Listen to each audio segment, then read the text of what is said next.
ګوره جګړه کم ځای کې روانه ده. خیبر ډسټرکټ دی، نو په خیبر ډسټرکټ کې په تیرا کې جګړه روانه ده. هلته عسکریت پسند راغلي دي او هغوی هلته ناست دي او پوج د هغوی د ایستلو کوشش کوي او د دواړو په منځ کې جګړه روانه ده. په ټول باجوړ کې په ماموندو کې جګړه روانه ده. ولې روانه ده؟ ځکه روانه ده چې هلته عسکریت پسند راغلي دي او ناست دي او پوج هغه ایستل غواړي او په دې جګړه روانه ده.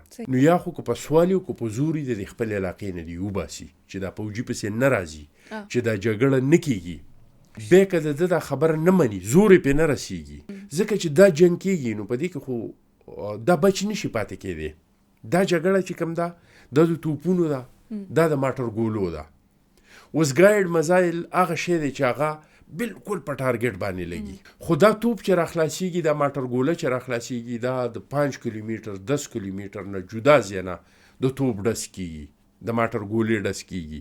دې کې که 3 ګولې په صحیح ځای ولګي نو 4مه یا لږه مخکې ځي یا لږه شاته راځي یا ګس لاسته ځي یا ښي لاسته ځي، خامخا په دې کې څه لږ فرق راځي.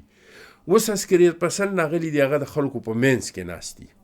نو دا ګوله چې 2 قدمه شاته راځي نو سویلین به نقصان کېږي، که 2 قدمه مخې ته ځي نو د سویلین به نقصان کېږي. ته کې دلته جنګ نه کوه، خو هغه شړې ته وځه که نه، هغه ته وخېږه.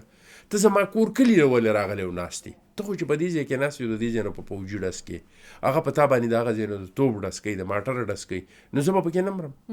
چې دا جګړه شروع وي او دا خلک د دې دواړو په منځ کې ناست دي، دا نقصانات خو به کېږي. نقصان در طرفه وشو، خو د سویلین خو وشو که نه.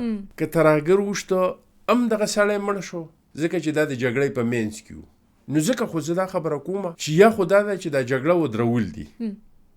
که جګړه نه ودرېږي نو بیا دې ته دا خلک را سایډ ته شي، ځکه چې د دوی نقصانات به کېږي. که دا جګړه روانه دا بالکل داسې نشي کېدی. که دا پوج او دا طالبان یا عسکریت پسند دا زر قرانه مو کې چې موږ به سویلین خلکو ته نقصان نه ورکو، خو سویلین خلک به په دې کې نقصاني کېږي.